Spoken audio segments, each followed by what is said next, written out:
आज voter ID आधार link मामले में होगी बैठक। यूआईडीएआई और केंद्र सरकार के उच्च अधिकारियों ने बुलाई है बैठक। मुख्य चुनाव आयुक्त ज्ञानेश कुमार ने बुलाई बैठक में मतदाता सूची को आधार के साथ जोड़ने की राह की बाधाओं को दूर करने के लिए लिया जा सकता है अहम फैसला। आयोग ने इससे पहले डुप्लीकेट ईपीआईसी कार्ड को लेकर चल रहे विवाद के बीच 11 मार्च को सभी राजनीतिक दलों के प्रमुखों को चुनावी प्रक्रियाओं को और मजबूत बनाने के लिए बातचीत के लिए आमंत्रित किया था। विपक्ष लगातार चुनाव के दौरान ईवीएम में गड़बड़ी का लगा रहा है आरोप। दिल्ली में आयोजित 10वें रायसीना डायलॉग का दूसरा दिन आज 125 देशों के प्रतिनिधि हो रहे हैं शामिल। दुनिया के अलग अलग कोने में चल रही घटनाओं पर हो सकती है चर्चा। अमेरिकी राष्ट्रपति ट्रंप के फैसलों पर अपना रुख साफ कर सकते हैं तमाम देशों के प्रतिनिधि। 2016 में शांग्री लॉ डायलॉग की तर्ज पर रायसीना डायलॉग की हुई थी शुरुआत। कालचक्र समय का पहिया है इस बार का विषय। हाईकोर्ट जजों के खिलाफ लोकपाल जांच के मामले पर सुप्रीम कोर्ट में सुनवाई आज। कोर्ट ने लोकपाल के उस आदेश पर लगाई रोक जिसमें हाईकोर्ट के जजों के खिलाफ शिकायतों की जांच करना लोकपाल के अधिकार क्षेत्र में बताया गया। कोर्ट ने कहा, यह बहुत परेशान करने वाली बात। जस्टिस बीआर गवई, जस्टिस सूर्यकांत और जस्टिस अभय एस ओका की बेंच मामले की कर रही है सुनवाई। कोर्ट ने केंद्र सरकार, लोकपाल रजिस्ट्रार और शिकायतकर्ता को जारी किया है नोटिस। गंभीर अपराधों में आरोपी चुनाव प्रत्याशियों से जुड़ी याचिका पर आज सुप्रीम कोर्ट करेगा सुनवाई। जस्टिस सूर्यकांत और न्यायमूर्ति एन कोटेश्वर सिंह की पीठ करेगी सुनवाई।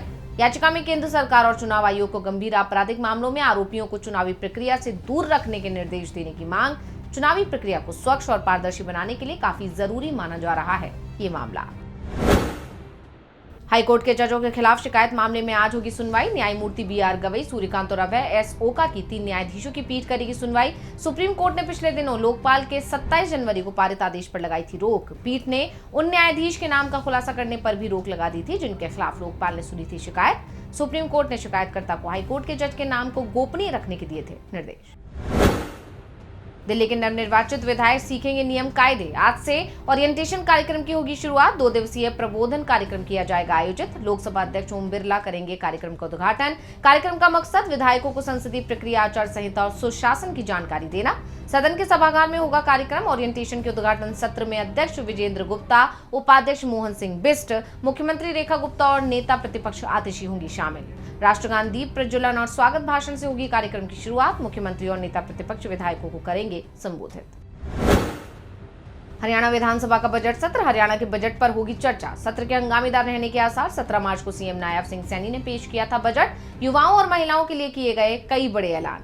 लगातार 3 दिन यानी 18 से 20 मार्च तक बजट पर होगी चर्चा। 21 और 22 मार्च को बजट अनुदान मांगों पर होगी चर्चा। 23 मार्च को रहेगा अवकाश। 24 व 25 मार्च को रखी जाएंगी अनुदान मांगे। 26 मार्च को विधानसभा की विभिन्न समितियों की रिपोर्ट सदन में रखी जाएगी। 28 मार्च तक चलेगा बजट सत्र। रूस यूक्रेन युद्ध विराम को लेकर अमेरिकी राष्ट्रपति डोनाल्ड ट्रंप की रूसी राष्ट्रपति व्लादिमीर पुतिन से आज होगी बातचीत को लेकर ट्रंप ने दी जानकारी। कहा, यह बहुत सारी जमीन का मुद्दा है।